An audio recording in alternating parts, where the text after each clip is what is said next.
Question tag की बात कर रहे हैं और डेयर में जो क्वेश्चन टैग होता है तो वो किस प्रकार से किया जाता है। तो एक तो मार्जिनल एक्सिलरी वर्ब जब होता है डेयर तो ये वाली कंसेप्ट अलग है, और जब मेन वर्ब होता है डेयर तो उसका क्वेश्चन टैग अलग होता है। तो सिर्फ बात एक याद रखनी है।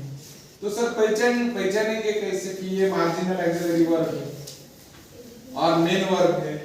जिन सेंटेंस में इंफिनिटिव के साथ टू नहीं है, यहाँ पे टू गो नहीं है ऐसा, तो समझ लेना कि ये मार्जिनल एक्सिलरी वर्ब है। डियर के साथ अगर किसी भी इंफिनिटिव के साथ टू नहीं है तो समझ लेना वो मार्जिनल एक्सिलरी वर्ब है। ये उसका इंडिकेट करने वाली बात है, बराबर है।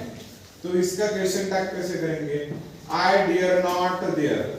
तो यहाँ पे निगेटिव वाली बात है। जब भी क्वेश्चन टैग में जो सेंटेंस निगेटिव होता है इधर पॉजिटिव हो जाता है, तो यहाँ पे डियर ही लिखना है, नॉट निकाल के लिखना है।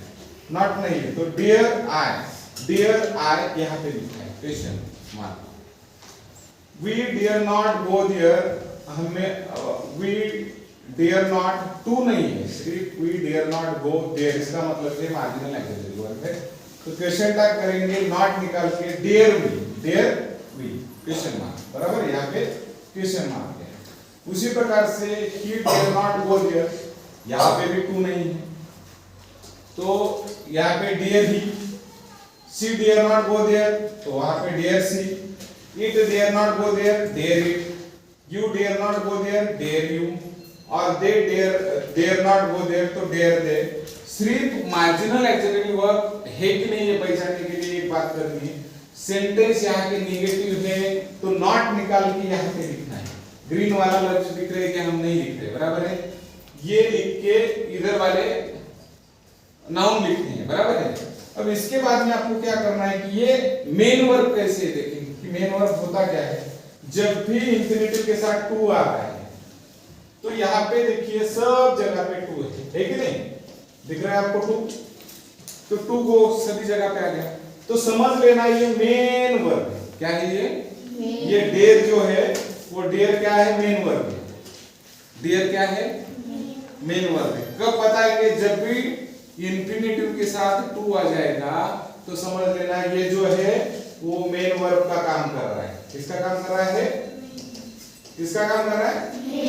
मेन वर्ब का काम कर रहा है, बराबर है। तो अब देखना है कि जब डेयर मेन वर्ब का काम करता है उसका क्वेश्चन टैग होता क्या है। तो यहाँ पे पॉजिटिव सेंटेंस है आई डेयर टू गो, तो यहाँ पे पॉजिटिव होने के बाद वजह से यहाँ पे नॉट डाला है आपने। तो डोंट का मतलब ही होता है डू नॉट। तो यहाँ पे हमने क्या डाला है? डोंट आई, बराबर है। अब यहाँ पे सिंपल प्रेजेंट के जो क्वेश्चन टैग होते हैं वैसे ही होते हैं। We dare to go there तो यहाँ पे डोंट वी, यहाँ पे डियरंट नहीं है। अभी मेन वर्ब होने के कारण हम सिंपल प्रेजेंट जैसा ही आप क्वेश्चन टैग कर लेंगे। ही डियर्स टू गो देयर तो डजंट ही। सी डियर्स, अब यहाँ पे देखो यस है तो सिंपल प्रेजेंट टेंस है तो ये मेन वर्ब का काम कर रहा है। She dares to go there तो ये doesn't he. It dares to go there, doesn't it. You dare to go there, don't you.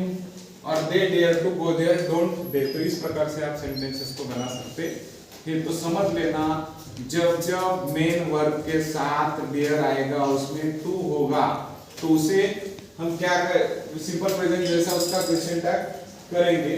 अब दो सेंटेंसेस जैसे कि आई डोंट वाला मतलब कि नेगेटिव वाला सेंटेंस है तो इधर पॉजिटिव सेंटेंस होगा तो यहाँ पे नॉट निकाल लेना है। तो डू आई तो यहाँ पे डू आई लिख दिया, बराबर है।